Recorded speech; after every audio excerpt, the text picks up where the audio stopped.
Strange coincidence here in the parish where I live in Ballina.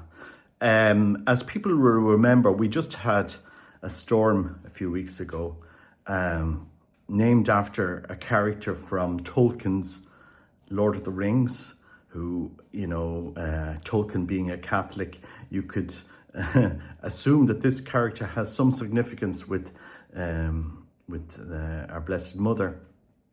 But there was a news that all of the power around Ireland had been restored, except for the last place, it seems, where power has to be restored, which is in the pastoral centre in Ballina and the priest houses in Ballina. Now, there's a little bit of backstory behind this, because last Saturday, the local Bishop Francis of here, was going to open a new Adoration Chapel. That hopefully someday we'll have perpetual adoration, but an Adoration Chapel where we could have adoration during the day. And then there was news that there was no power in the pastoral centre, so the Adoration Chapel couldn't be opened last Saturday. There is an Adoration Chapel behind the cathedral here in Ballina, but there isn't.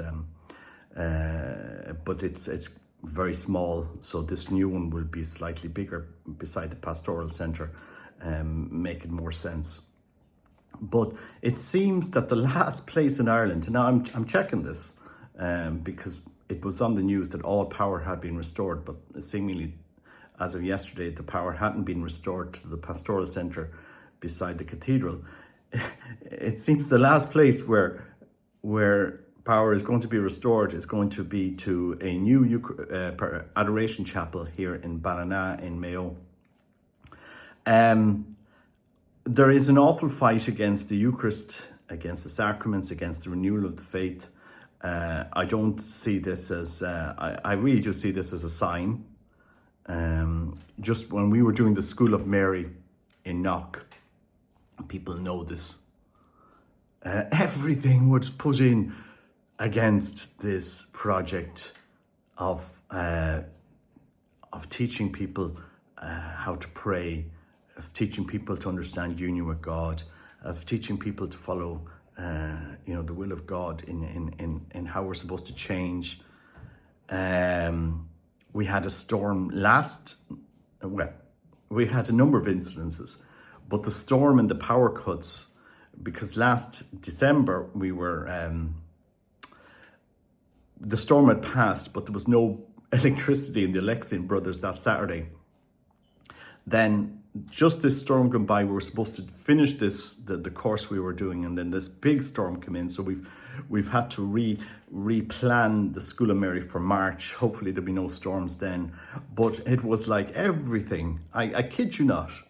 It wasn't just that. There was numerous incidences where, this project,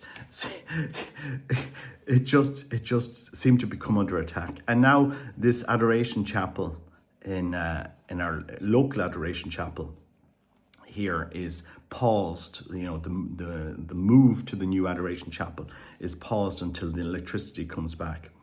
Maybe it's a sign, because during COVID, when legally the diocese was allowed to have masses again, socially distanced and all this nonsense at the time, legally, when this diocese could have mass, our parish decided not to have mass. I remember going to the bishop at the time, Fleming, and saying, look, we need to open the chapel for mass, we need to get people back to the sacraments, etc., etc. After a few months, because, in Sweden, they were continuing to have mass. In Poland, they were continuing to have mass. There was nothing stopping Ireland continuing to have mass. And the cathedral was massive, is massive. And it's not like you have thousands of people gathering for mass on an ordinary day. You could easily social distance in that cathedral. But local priests here decided, we need more time.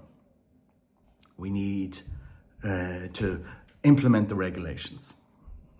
even though businesses all around Ireland were functioning. I work in a big company here in the town. We never closed down. We continued manufacturing. We could, but the church couldn't get it into their mind that they needed to continue. And I find it interesting now that this same parish that was so reluctant to get back to normal after COVID is without power. The pastoral centre, the priest houses, it seems. I don't know. But just pray for the church. Don't be afraid. Don't be afraid. This is what John Paul II used to say.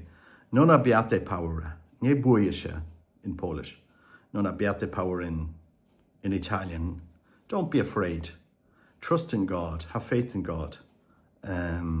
Trust in Him. Offer the sacraments. They work in a way that many people don't fully understand or appreciate or trust. The Eucharist adoration is a powerful act of adoration in our spiritual life. It has saved the lives of thousands of people in the sense that this encounter with Christ does things that we aren't even capable of understanding, because it really is our Lord present, body, blood, soul, and divinity in the Eucharist. And if clergy understood this and had faith in Him, the world would be transformed. But anyway, interesting. Just interesting God incidents that it's seemingly that the last place where power is going to be restored after the storm, seemingly, is in a place where there's going to be a Adoration Chapel. Go figure, And it'll be interesting to see what happens. Pray for the church. God bless you. Take care. Bye-bye.